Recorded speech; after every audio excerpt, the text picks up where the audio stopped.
कोई किसी को राज ना दे है, जो ले है निज बल से ले है। और ये सच्चाई है। बहुत सारी सच्चाइयाँ सामने आती जा रही है, लेकिन अनभगत पता नहीं किस मिट्टी के बने हुए हैं कि वो आंखें नहीं खोलना चाहते। उनकी आंखें खोल देंगे हम, आंखें ऐसी खोल लेंगे। एक लिस्ट आई है भाई, वो अभी तक तो पाँच पाँच चिल्ला रहे थे, लिस्ट तो ज़्यादा लंबी आ रही है, उसके बारे में भी बात करेंगे।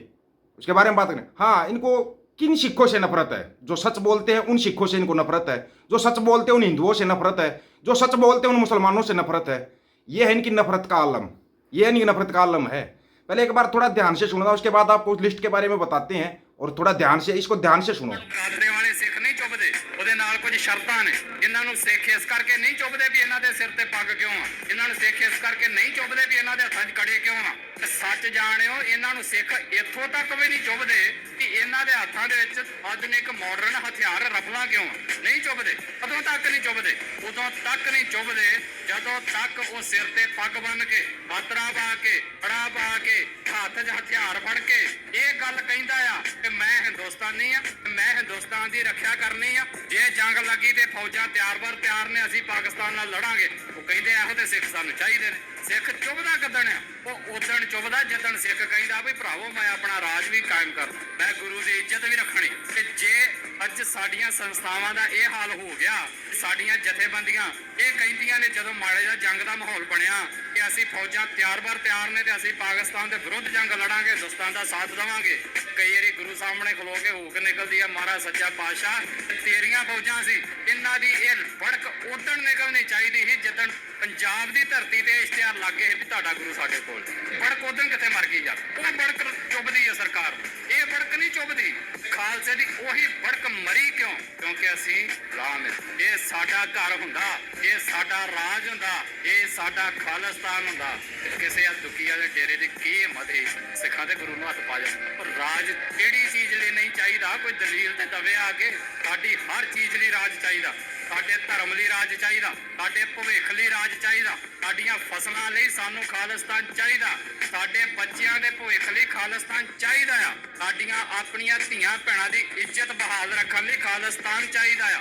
ਤੇ ਸੱਚ ਇਹ ਵਾ ਜਿਹੜੇ ਸਾਨੂੰ ਡੱਕਦੇ ਫਿਰਦੇ ਆ ਨਾ, ਉਹਨਾਂ ਸਾਰਿਆਂ ਦੇ ਪਰਿਵਾਰਾਂ ਦੀ ਸੁਰੱਖਿਆ ਲਈ ਵੀ ਖਾਲਿਸਤਾਨ ਚਾਹੀਦਾ। ਤੇ ਉਹਨਾਂ ਲਈ ਵੀ ਅਸੀਂ ਬਣਾਵਾਂਗੇ ਇਹਨਾਂ ਦਾ ਤੇ ਗੁਰੂ ਦੇ ਭੈ ਦੇ ਨਾਲ। समझ में आया कुछ? अभी भी अगर किसी समझ में नहीं आया है तो थोड़ा सा ना इस लिस्ट के ऊपर गौर फरमाना। बाद में इस लिस्ट पे बात करेंगे, क्या दिखाया जा रहा है, क्या बताया जा रहा है कि नहीं, ये लोग क्या करना क्या चाहते हैं। कितना झूठ झूठ झूठ, हर जगह पे झूठ। अब थोड़ा लिस्ट सुनो पहले तो ध्यान से। नंबर 1 मिराज 2000, स्थान पामपुर, पायलट का नाम विंग कमांडर ओमान कत्थम, सेवा क्रमांक army number 30-384, shoot down credit J-10C द्वारा PL-15 मिसाइल, स्थिति गंभीर हालत में श्रीनगर के 92 बेस अस्पताल में भर्ती। नंबर 2 MiG-29, स्थान रामबन, पायलट का नाम स्क्वाड्रन लीडर केशव यादव, सेवा क्रमांक 32-394, शूट डाउन क्रेडिट JF-17 द्वारा PL-15 मिसाइल, स्थिति 22 मई 2025 को उधमपुर के कमांड अस्पताल में भर्ती कराया गया।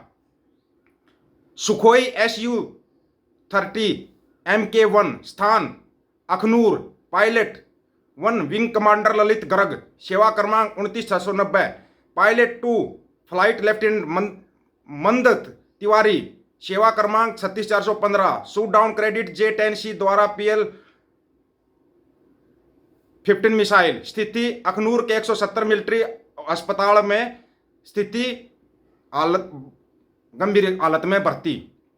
राफेल EH, स्थान Bathinda, pilot wing commander Arun Pawar, सेवा क्रमांक 30-217, शूट डाउन क्रेडिट J-10C द्वारा PL-15 मिसाइल, स्थिति गंभीर हालत के कारण बठिंडा के 174 मिलिट्री अस्पताल में चंडीगढ़ कमांड अस्पताल स्थानांतरित किया गया।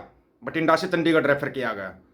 नंबर 5 राफेल EH, स्थान पंजाब, बठिंडा के उत्तर में, पायलट विंग कमांडर मनीष, सेवा क्रमांक 27-976, shoot down credit J-10C PL-15 missile, स्थिति चंडीगढ़ कमांड अस्पताल में स्थिर हालत में भर्ती।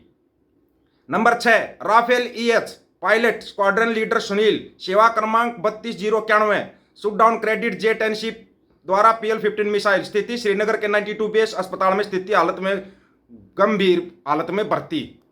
ये क्या है भाई? फिर ये भारतीय वायुसेना के उन विमानों और संबंधित पायलटों की जानकारी मिली जिन्हें पाकिस्तान एयरफोर्स ने मार गिराया था। ये लिस्ट सच्ची है या झूठी है, इसके बारे में तो अब सेना ही बता सकती है, सेना बता सकती है। लेकिन ये लिस्ट अगर इतनी ज़्यादा वायरल हो रही है तो ये वायरल क्यों हो रही है, इसके बारे में बताएगा कोई? बताएगा? अब बताओ, अब कोई जवाब है किसी के पास? किसी के पास हमारे को पता कोई जवाब नहीं होगा, क्योंकि जवाब तो तब होगा ना, पहले तो ये घर घर सिंदूर का कह रहे थे, उससे फिर मान के बोला ये तो फेक न्यूज़ है। उस अखबार के ऊपर केस करो, बीजेपी अखबार के ऊपर केस करो जिसने ये न्यूज़ छापी थी कि घर घर सिंदूर भेजा जाएगा 9 जून से। फिर उससे भी मना करके, मतलब बोलते हैं कुछ फिर पर मना कर देते हैं। सच कब बोलेंगे ये लोग? पहले तो ये बताओ, ये सच्चाई कब बोलेंगे? अंधभक्तों को झूठ पसंद है, खुद बोलते थे झूठ बोलो, दबा के झूठ बोलो, लेकिन कितना बोलोगे, कितना झूठ बोलोगे? CDS साहब का बयान पढ़ा आपने?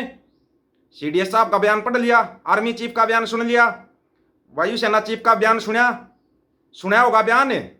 कहाँ खेला जा रहा है देश के साथ? क्या खेल खेलना चाहते हैं देश के साथ? मतलब सत्ता के ऊपर बैठ गए तो बस जो करोगे वही करोगे। आपको एक बड़े अचरज की बात और बताते हैं, ये जो सोचते हैं ना कि भाई इतिहास कैसे बदला जाता है, आज आपको इतिहास बदलने का इनका तरीका बताएंगे। और इनकी नेताजी का बयान है, ये बयान किसी और का नहीं, इनके नेताजी का बयान है। ये बड़े कमाल की बात है। ये पहले दिन के भी नेताजी का बयान सुनो। ऑपरेशन सिंदूर के दौरान एयरफोर्स के जवान सोए हुए थे, हमारा कसूर है, हमने इन्हें पलकों पर बिठा रखा है। रणबीर सिंह पठानिया बीजेपी विधायक, ये बयान है इनका। ये कितनी इज्जत करते हैं सेना की, वो सुन लो। अभी एक और सुनो जो आया है। हल्दी घाटी में जो शिलालेख था उसमें लिखा था कि महाराणा प्रताप युद्ध हार गए। 2021 में जब मैं वहां से सांसद थी तब उसको बदला, और आज अगर आप हल्दी घाटी जाएंगे तो वहां लिखा है कि महाराणा प्रताप जीते थे।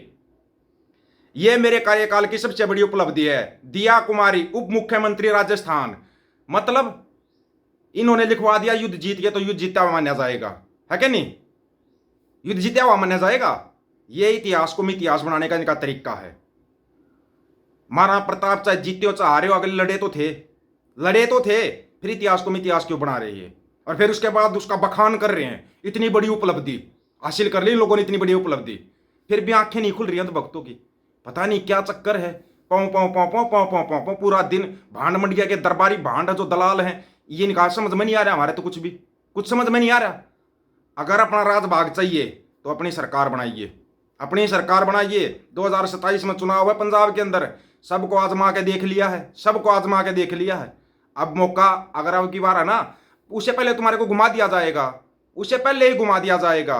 क्योंकि एक बयान देखा था हमने, अभी एक बयान आया था इसका, मोहन भागवत साहब का बयान, कि देश को सबसे बड़े नेता, कांग्रेस ने देश को दुनिया के सबसे बड़े नेता दिए, शुक्रगुजार हूं उनका। मोहन भागवत संघ प्रमुख का ये बयान है। क्या करोगे इन बयानों का? कहाँ जाओगे? अंधभक्तों, तुम्हारे कहीं कोई ठिकाना है? कोई ठिकाना नहीं है तुम्हारा, कोई भी ठिकाना नहीं है। वैसे तुम बेइज्जती करवाने के लिए हर जगह पहुंच जाते हो। आना आप कमेंटों में, फिर जहाज बनाऊंगा, जहाज बनाया जाएगा, आ जाएगा कमेंटों में, तुम्हारा वेलकम है। आप लोगों की क्या राय है इसके बारे में? आप अपनी राय रखना, आपकी राय का इंतजार रहेगा। सभी साथियों को राम राम, नमस्कार, आदाब, सत श्री अकाल। वीडियो को ज्यादा से ज्यादा शेयर, चैनल को सब्सक्राइब और बेल आइकन को जरूर दबाना दोस्तों। ऑफिशियल दीपक फौजी यूट्यूब चैनल, बात हक और सच की करेंगे, हक सच की बात हम करेंगे। वीडियो को शेयर करने की जिम्मेदारी आप लोगों की है। गज के आखो, वाहेगुरु जी का खालसा, वाहेगुरु जी की फतेह।